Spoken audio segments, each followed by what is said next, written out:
still a hurricane, even though some thought it would be a tropical depression once it went over the Yucatan Peninsula. Even though it's still over land, it is still a hurricane Category 1 at this time. We wanted to get together today to talk about the next couple of days for a couple of reasons. Number one, if you look at a couple of the charts that we brought in today, you can see just since July 3rd how the track and the cone has moved more to Texas, away from Mexico. You know, this storm began Monday. It has devastated several islands in the Caribbean. It's the earliest Category 5 storm in history. This is a determined storm that is still strong, even over the Yucatan Peninsula. It's not broken up as the National Weather Service may have predicted at some point. So as we saw the track move our way, and right now the cone goes all the way almost up to the Texas-Louisiana border, everyone along the coast should be paying attention to this storm. We pray and we hope for nothing more than a rain event, but even a rain event may be very heavy, and we'll talk more about that. But we prepare at the state for the worst case scenario. And we have the best emergency management team in the country. They have been working on and preparing for this storm in the event it turned towards Texas for some days now.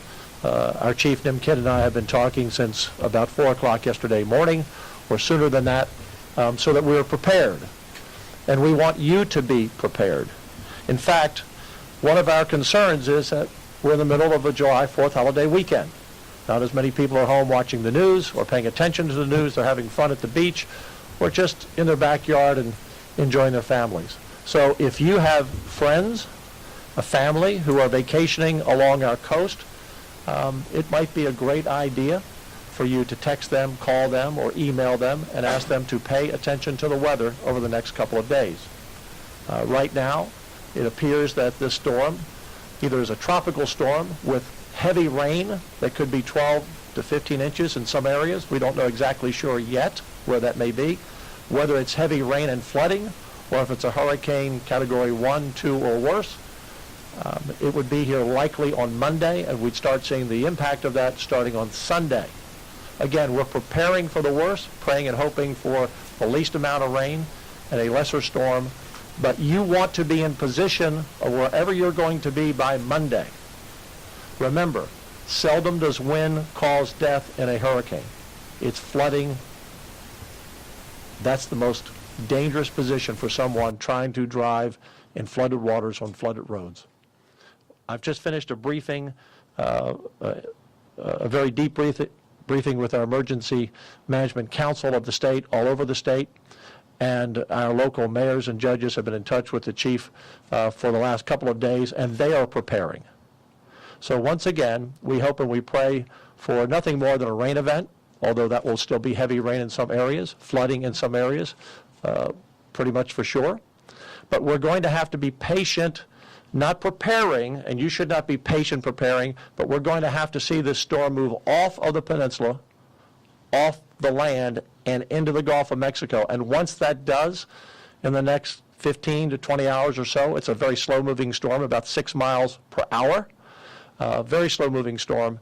Once it moves into the water, the storm will tell us more of where it's heading, and we'll know to be able to pinpoint it much more than we can today. But right now, if you're along the coast from Brownsville to the Louisiana border, pay attention to this storm, because you have about 2 days, the rest of today and tomorrow and some of Sunday, to prepare when it hits on Monday. With that, I'd like to turn it over to the chief of the Texas Division of Emergency Management, who is the times, and I have been down this road many times with Governor Abbott as well of the storms we've had. I'll turn it over to Nim Kidd to give you a briefing, and then we can take questions at the end. Thank you, Governor. You know, our thoughts and prayers are with those that are already in Beryl's path and those that have lost loved ones, but our actions are right here in Texas. Life safety is our #1 priority. We will make sure that state agencies and resources are available to support all of our local government partners. We have been in contact, and I've texted every one of the county judges along the coast from Brownsville, Cameron County, all the way up to Matagorda County, Our goal is to make sure that they have every resource that they need from the state in order to be able to warn and protect their communities. The next thing we really need is a prepared community. And as Governor Patrick said, a lot of people are out having fun right now, and that's a good thing. And we want them to continue to do that. But we also want them to prepare. We need a prepared community, not a panicked community. Right. As the governor mentioned, we really won't know for several more hours of exactly where landfall may be, but we have high confidence that this system is coming somewhere to Texas. With that, we would ask that people take the time to make sure that their vehicles are fueled, make sure that they have food and water, and that they've taken care of their pets, check on their family members, and take the time now to prepare so that whenever this thing is making landfall, you're already where you need to be. And for the folks who aren't on the coast or don't live near the coast, even up as far as San Antonio, New Braunfels, Waco, maybe even in 5 or 6 days at Texarkana, there could be heavy rain.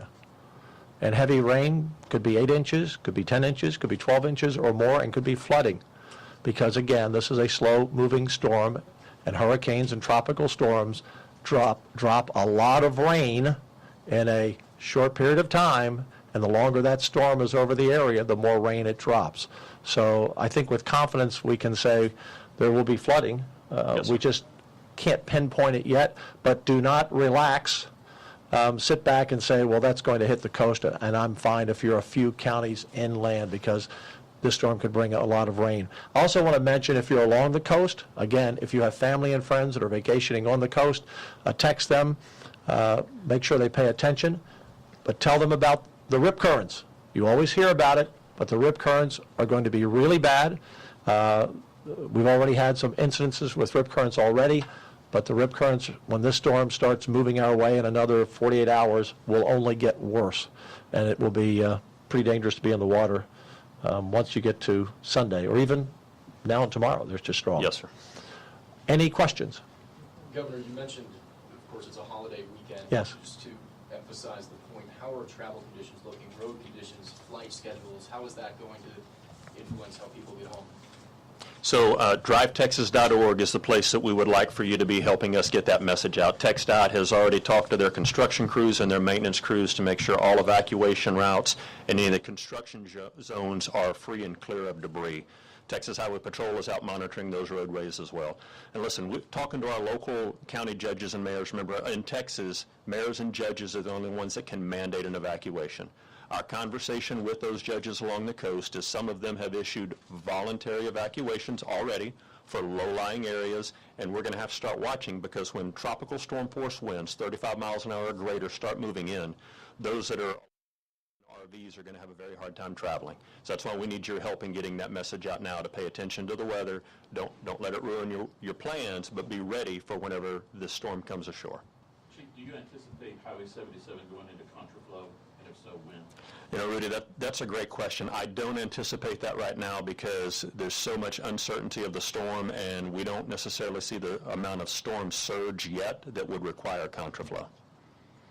Mentioning the surge and the uncertainty, what preparations are needed or are being made in terms of protecting oil refineries and rigs on the coast right now? Yeah, great question. So one of the weather services that we use, in addition to the National Weather Service, is a private contractor that all of those rigs use. They've already started moving their people out for unnecessary employees to be in a safe place.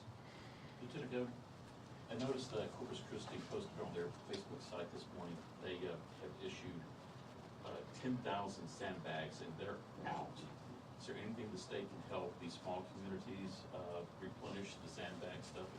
Is that being done? Yes, it is being done, and you've got the specifics on that. And Rudy, we'll reach back out and talk to them. Yes. I'm not aware that they've even asked us for help yet, but we'll reach out to them. Thanks for that heads up. Some folks